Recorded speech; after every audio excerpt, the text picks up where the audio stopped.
नमस्कार, मैं हूं अनु और आप देख रहे हैं अमेठी नई सोच। आज हमारे साथ मौजूद हैं कांग्रेस के प्रवक्ता विकास अग्रहरी जी। तो आज हम उनसे बातचीत करने की कोशिश करते हैं कि जिस तरीके से चुनाव हुआ मध्य प्रदेश में और पूरी तरीके से मतलब जो रुझान था वो कांग्रेस के तरफ जा रहा था, लेकिन लास्ट में कुछ ऐसा होता है कि बिल्कुल मतलब उल्टा ही हो जाता है। तो आज उनसे हम जानने की वजह से कहाँ मतलब क्या चीज़ कहाँ क्या चीज़ छूट गई थी जो कि इतना बड़ा बदलाव देखने के लिए मिला। तो सर सबसे पहले तो हम आप से कहेंगे कि हमारे चैनल में आपका स्वागत है। बहुत-बहुत धन्यवाद।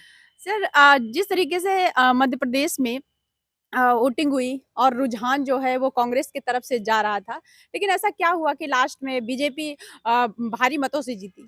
देखिए, अगर आप कहती हैं बीजेपी भारी मतों से जीती तो ये नहीं माना जा सकता है। हाँ, बीजेपी जीती है, बीजेपी एक वोट से भी चुनाव जीतती तो भी ये माना जाता जीती बीजेपी।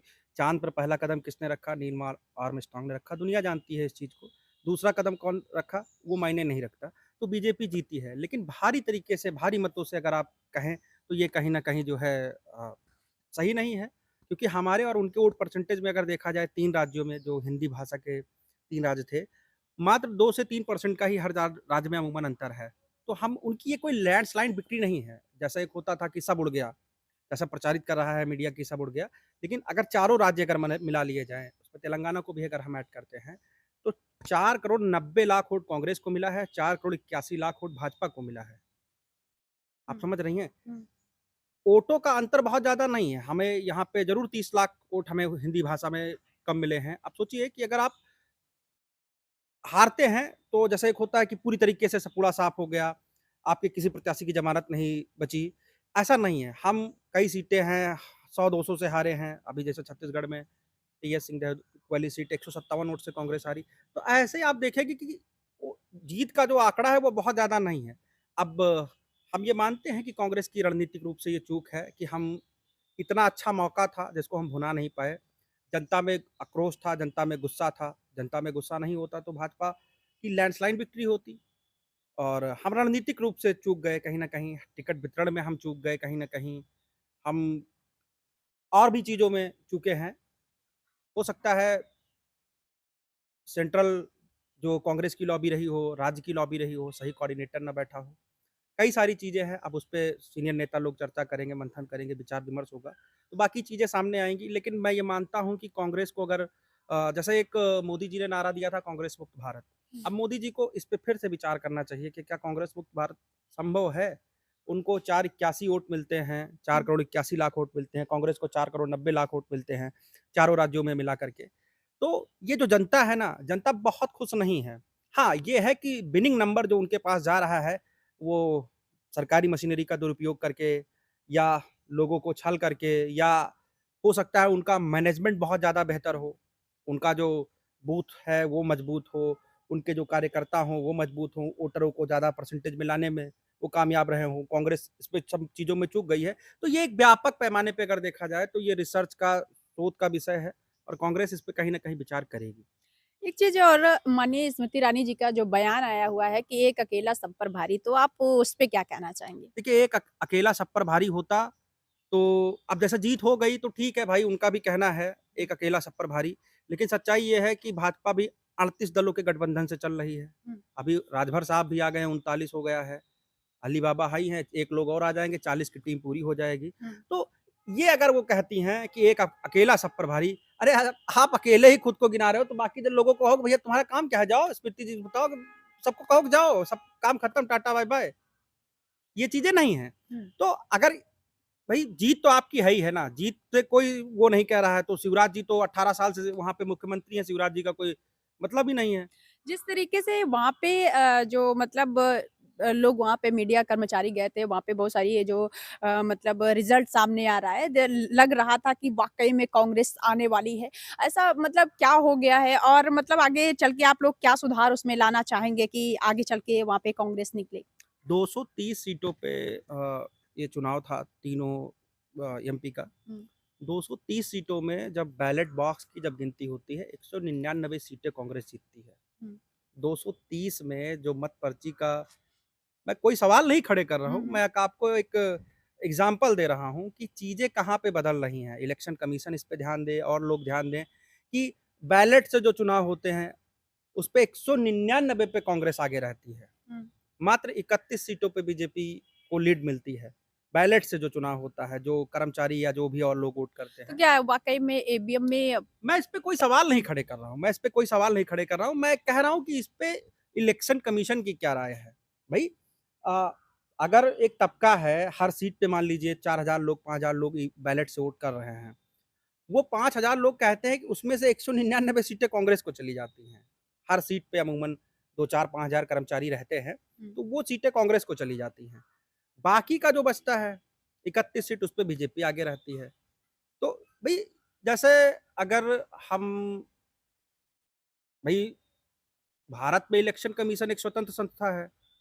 अगर स्वतंत्र संस्था पे अगर हम टिप्पणी करें तो ये कहीं न कहीं गलत है। लेकिन इलेक्शन कमीशन को इस चीज़ का जवाब देना चाहिए कि 199 सीटें पे कांग्रेस जीतती है बैलेट में और उसके बाद वो कांग्रेस 65 पे आ जाती है ईवीएम पे। तो ये कोई सवाल जैसी चीज़ें नहीं, लेकिन ये विसर विमर्श का विषय ज़रूर है। अच्छा, एक चीज़ मैंने देखी थी न्यूज़ में जो कि मतलब वहाँ पे एक वकील जो थे, उन्होंने कहा है कि बहुत सारे उनके पास एविडेंस है जो कि ईवीएम को लेके सवाल खड़े किए जा रहे थे कि और उन्होंने ये भी कहा है कि इसका जो है जाँच किया जाएगा और हो सकता है कि चुनाव दोबारा किया जाए, तो क्या ऐसा कुछ है क्या? देखिए, अगर किसी के पास कोई एविडेंस है ले जाके कोर्ट में प्रस्तुत करे, कोर्ट हुँ, उसको देखेगा तो वो तो कोर्ट का मसला है। उसपे अगर इस तरह अगर कोई कह दे, भाई इस तरह तो मैं भी कह रहा हूँ ना, 199 बैलेट पे कांग्रेस जीती है, हुँ। उसके बाद तो ये एक कुछ तो दाल में काला जैसी स्थिति उत्पन्न होती है ना। अब आप कह देंगे कि आप तेलंगाना को स्वीप कर गए, आप इसके पहले भी जीते, तो हो सकता है कुछ चीज़ें अगर हैं, तो उसको वो अपने हिसाब से देखे इलेक्शन कमीशन, और ये ज़्यादा बेहतर रहेगा मेरे ख्याल से। और बाकी कोर्ट है, तो जिसके पास एविडेंस है वो लेके जाएगा। अगर हम अमेठी की बात करते हैं, जिस तरीके से एमपी में ये सारी चीज़ें हुई और अचानक से मामला उल्टा हो गया, तो क्या वाक़ई में अमेठी में भी ऐसा कुछ होने वाला है? अचानक से कोई मामला उल्टा नहीं हुआ है, ये हम लोगों के लिए एक सबक है। हम हुँ, लोगों के लिए एक सबक है कि हमें जिस व्यक्ति से साथ जाकर के चुनाव मैदान में उतरना है। हुँ, ये एक सबक है कांग्रेस के लिए कि हमें बीजेपी के साथ 2024 में अगर मुकाबला करना है, हुँ, तो हमें एक अनबीटेबल बुल बनना पड़ेगा। हुँ। मतलब हमें कोई हरा ना सके। हमें इस लेवल पे जाकर के, मॉस लेवल पे जाकर के तैयारी करनी पड़ेगी। और ये उन्होंने हमको आईना दिखाया है कि हम जीता हुआ चुनाव भी हार गए। अगर वो हमको जीता हुआ चुनाव भी हरा सकते हैं, तो अभी तो लोकसभा में उनके पास चीज़ें हैं, अभी देखते हैं, अभी मशीनरी सारी उनके पास है, वो क्या करते हैं। तो अभी हमें इसको नए सिरे से अपनी तैयारी को नए तरीके से अपने कील काँटों को दुरुस्त करना होगा। हमें उनको और पुरज़ोर तरीके से जवाब देना है। तो आप ये मान के चलिए कि कांग्रेस के लिए ये कहीं न कहीं लोकसभा के पैमाने पे ये बेहतर है।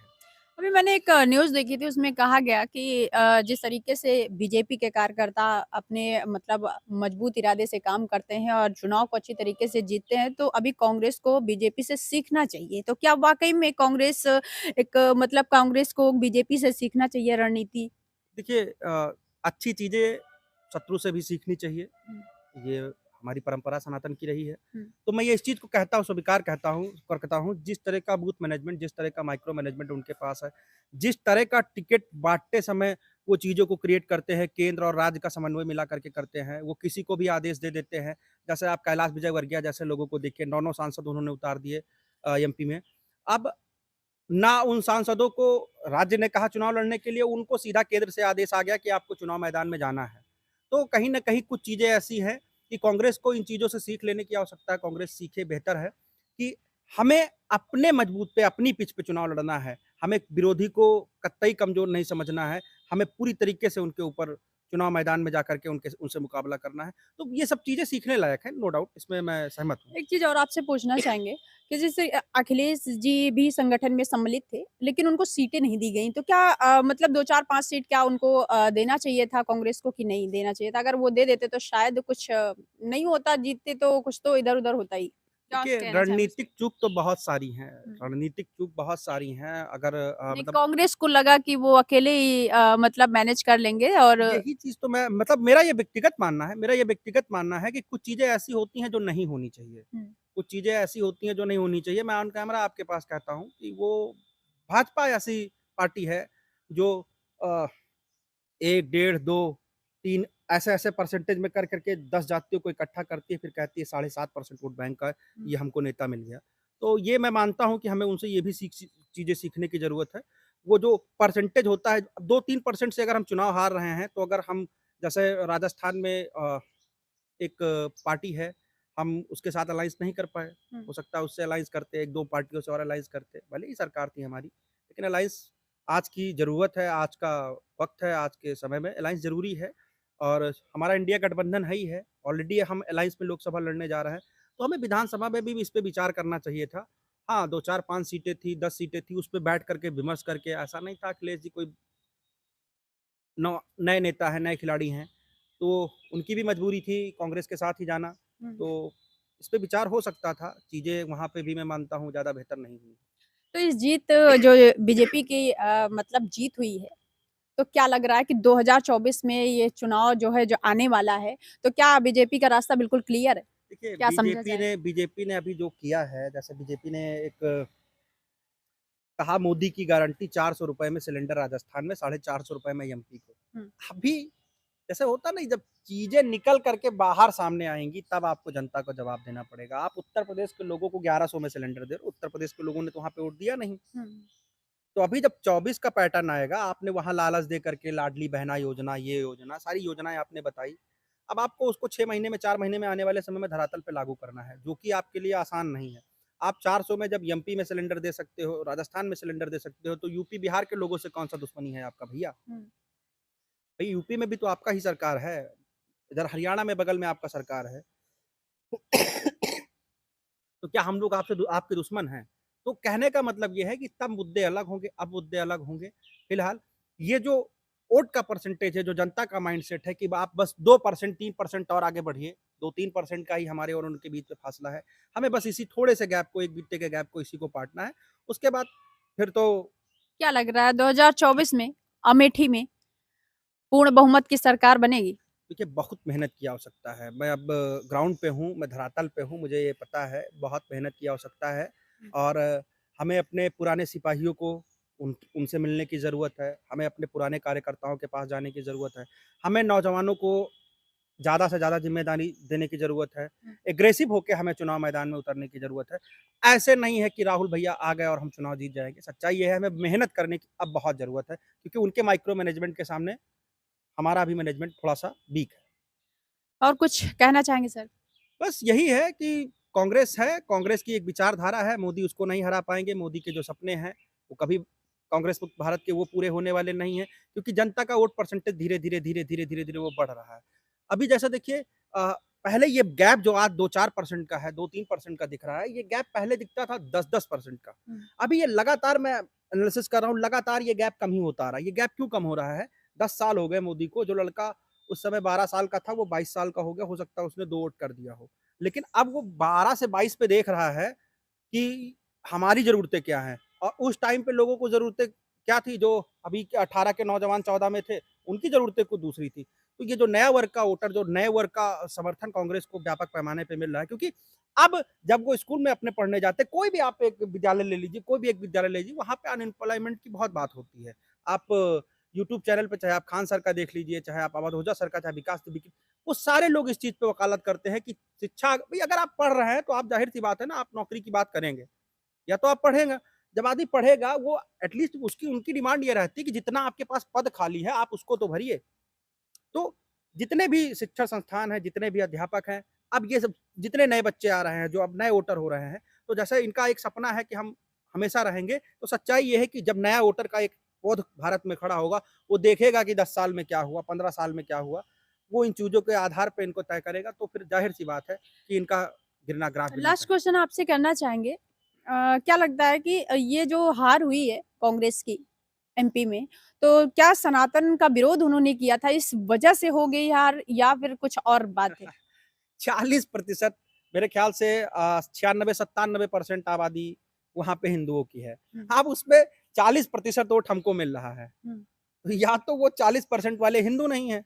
अगर सनातन का विरोध था तो 40% लोग जनता ने हुँ। वोट किया। जहाँ 97% हिंदू आबादी है, वहाँ पे भी हम 40% वोट लेकर के आ रहे हैं। आप 44, 45, 46 पे आप जा रहे हो, हुँ। ठीक है? तो ये कोई बहुत बड़ा फैक्टर नहीं होता। ये सनातन-वनातन का जैसा जो चीज़ें हैं, नहीं, लोगों का कहना है ना कांग्रेस जो है सनातन धर्म का विरोध करती है और ये मतलब बीजेपी के जो टुकड़िया नेता हैं, जिनका कोई दिमाग की संतुलन बस वही है कि बाँटो राज करो वाली राजनीति का जिनका सिद्धांत है, वही लोग ऐसी फालतू की बातें करते रहते हैं। लेकिन ग्राउंड पे जब आप आएँगे तो ऐसा कुछ नहीं है। ग्राउंड पे अगर हम सनातन विरोधी होते तो हमको 40% वोट क्यों मिलता? हमको इतने सारे वोट 4 करोड़ 90 लाख जनता हमको वोट क्यों देती? अच्छा, जिस तरीके से प्रधानमंत्री नरेंद्र मोदी जी को टारगेट किया गया था पनौती के नाम से, शायद आपने तो पनौती सुना ही होगा।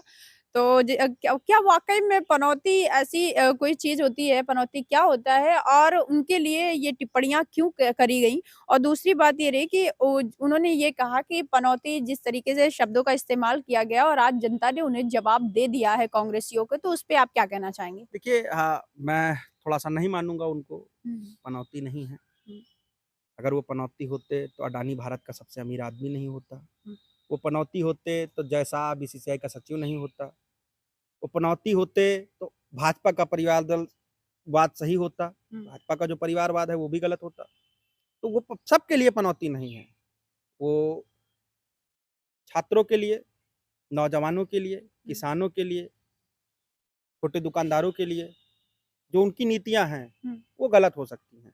तो मैं ये कतई नहीं मानता हूँ क्योंकि जय शाह को उन्होंने एक सर्वोच्च संस्था बीसीसीआई है भारत की, उसका उन्होंने सेक्रेटरी बना के रखा हुआ है, तो हुँ। वो सबके लिए नहीं हो सकते हैं। अडानी को इतनी सारी बातें अडानी के खिलाफ होती हैं, एक भी जाँच कमेटी नहीं बैठती, सेबी पता नहीं क्या करता रहता है। स्टॉक एक्सचेंज में आज भी जो है चीज़ें वैसे ही होती रहती हैं, तो कहीं कुछ तो सबके लिए पनौती नहीं है, मैं ये मानता हूँ।